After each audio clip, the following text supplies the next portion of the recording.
YouTube से पढ़ कर के बेटी ने निकाला जेई मेंस। आपको बता दें कि दुबोलिया थाना क्षेत्र के अंतर्गत राम जानकी मार्ग सबई पर्सन पर एक बेटी का मकान है और बेटी ने बरही की छात्रा है और घर बैठ कर के यूट्यूब से पढ़ कर के जेई मेंस की परीक्षा दी है और यह बेटी जेई मेंस की परीक्षा को उत्तीर्ण किया है।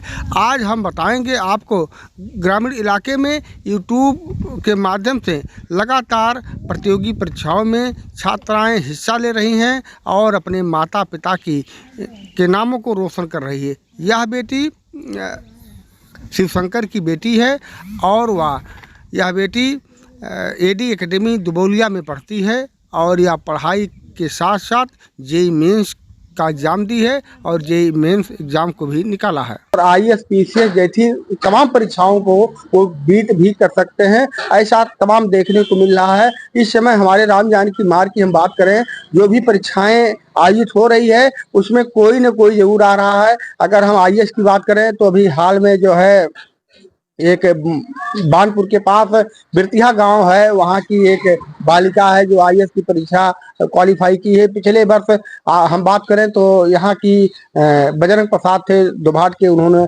IPS की परीक्षा उन्होंने उत्तीर्ण की थी। आज हमारे साथ बेटी मौजूद है, हम जानेंगे इस बेटी से कि इंटरमीडिएट की छात्रा है बेटी और यूट्यूब से पढ़ाई करके जेई मेंस की इन्होंने परीक्षा दी है। निश्चित तौर पे हमारे गांव के उन बालिकाओं के लिए यह वीडियो काफी महत्वपूर्ण है जो गांव में रहते हैं, गांव के विद्यालय में पढ़ते हैं। उन्हें जानकारी हो सकेगी कि वो भी जेई मेंस की परीक्षा दे सकते हैं और परीक्षा को उत्तीर्ण भी कर सकते हैं। बेटी जी क्या नाम है? आंचल। आंचल, आंचल पहला सवाल है कि जेई मेंस के का सपना आपके दिमाग में कैसे आया? क्लास 11th में मैथ सब्जेक्ट लेने के बाद में मैथ में ज्यादा इंटरेस्ट होने की वजह से मतलब पहले से था कि कुछ तो अच्छा मतलब करना चाहिए एक बार, तो फिर इसलिए सोचा कि जेई एग्जाम देना चाहिए, एक बार ट्राई करना चाहिए, तो फिर इसीलिए दे दिया कितना खुद को जानने के लिए। खुद को जानने के लिए। अच्छा, कितना घंटा पढ़ती थी? 10 to 12 आवर्स डेली हो जाते थे। अच्छा, इसके लिए आपने कोचिंग नहीं किया? ऑनलाइन बस किया था। ऑनलाइन किए थे। हाँ। ये कितने रुपए की कोचिंग थी? 2 years का ये टोटल 10,000 पड़ा था विद बुक्स।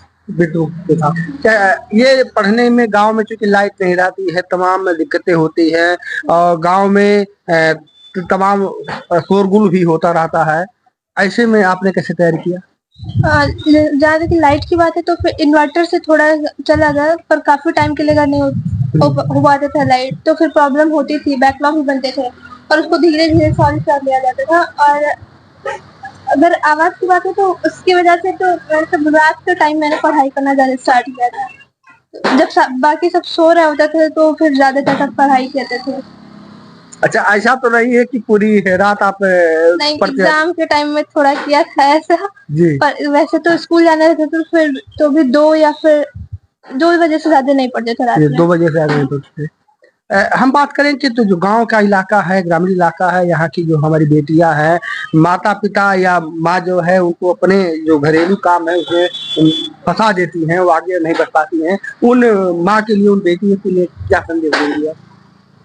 मैं कहना चाहूंगी कि अगर काम करेंगे तो थोड़ा बहुत सीखना जरूरी है, कभी भी जरूरत पड़ सकती है, पर उसके लिए बच्चों की शिक्षा पे प्रभाव नहीं पड़ना चाहिए। जैसे कि मेरे माता पिता ने बहुत साथ दिया मेरा, मुझे कोई वैसे काम नहीं करने पड़ते थे घर के, तो जिसकी वजह से वो मेरा टाइम बचता था और फिर उसको मैं पढ़ाई में ज्यादा यूज कर पाती थी। एक सवाल हमारा आपसे और है कि अगर कोई गरीब परिवार कराना चाहे, क्योंकि इसमें तो पैसे के खर्च ज्यादा होते हैं, कोचिंग कराना, फिर बेटियों को टिकाना है, फिर तमाम काम ऐसे होते हैं, क्या उनके लिए ये जो ऑनलाइन कोचिंग है उनके लिए ठीक है?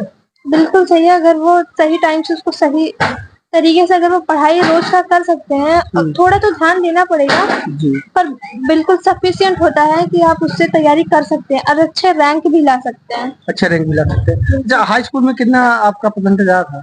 91%। 91%। अभी इंटर का रिजल्ट आया नहीं? अभी नहीं आया। तो आगे लक्ष्य क्या है आपका? अभी जेईई मेंस क्वालिफाइड है तो फिर एडवांस एग्जाम देना है जी। उसके लिए कितना घंटा और पढ़ोगी? एक्स्ट्रा कितना घंटा और पढ़ोगी? 14+ आवर्स अभी मैं पढ़ाई कर रही हूँ। अभी भी? हाँ। फिर देखते हैं। अच्छा, एक माध्यम होता है आपका हिंदी बोर्ड और इंग्लिश मीडियम, दो विद्यालय चल रहे हैं। हाँ। क्या हिंदी बोर्ड और इंग्लिश मीडियम ये दोनों लोग परीक्षा दे सकते हैं? बिल्कुल दे सकते हैं। जो पेपर आते हैं उसमें ऐसा कुछ नहीं रहता है? नहीं, वो तो बस भाषाएं हैं, आप जिससे पढ़ाई कर सकते हैं, या फिर जो आपको समझ में आसानी होती है आप उससे पढ़िए, बाकी क्वेश्चन में कोई डिफरेंस नहीं होता। कोई डिफरेंस नहीं होता। नहीं। तो आपने देखा है कि बेटी का कहना है कि आप कोई भी तैयारी घर बैठे ऑनलाइन कर सकते हैं। हमने ये भी पूछा कि इसमें ज़्यादा पैसे खर्च होते हैं, तो बेटी ने कहा कि आप जो है घर बैठे और तैयारी कर सकते हैं। उन माँ के लिए, उन बेटी के लिए या महत्वपूर्ण वीडियो है जिनके बच्चे अभी हाई स्कूल में पढ़ रहे हैं, इंटर कर रहे हैं, वो तैयारी कर सकते हैं। इसमें कौन विषय अच्छा होना जरूरी है? जेई के लिए आपका मैथ, फिजिक्स, केमिस्ट्री, ये तीनों सब्जेक्ट जरूरी है। तो देखिए, बेटी ने बताया है कि जिसका जो है ये तीनों विषय मेंटेन हो वो जेई का फॉर्म भर सकता है। और निश्चित तौर पे अगर आप पढ़ाई करेंगे, मेहनत करेंगे, ईमानदारी पूर्वक कार्य करेंगे तो निश्चित तौर पे आपको सफलताएं मिलेगी। मेरा वीडियो दिखाने का उद्देश्य था, मेरा वीडियो बनाने का उद्देश्य था कि आप जागरूक होइए और बच्चों को पढ़ाने के लिए आप आगे बढ़िए। निश्चित तौर गांव है राम जानकी मार्ग पे बना हुआ है। ये बताइए कि आपकी पढ़ाई में किसका किसका योगदान रहा? मेरे माता पिता दोनों का ही बहुत योगदान रहा है मेरी पढ़ाई में। शुरुआत से ही माता पिता ने बहुत ध्यान दिया था पढ़ाई को लेकर, इस वजह से मेरा भी रुचि बना रह गया है पढ़ाई में, बाकी चीजों पर ध्यान देने की बजाय। तो देखिए, निश्चित तौर पे अगर आप गार्जियन हैं तो बच्चों को गाइड करना जरूरी है, बच्चों का जानकारी करना जरूरी है कि बच्चे किस क्षेत्र में जाना चाहते हैं। अगर आप ऐसा करेंगे तो निश्चित तौर पे आपके बच्चों का भविष्य जो है बेहतर हो सकेगा। आज के लिए बस यहीं तक बने रहिए हमारे साथ।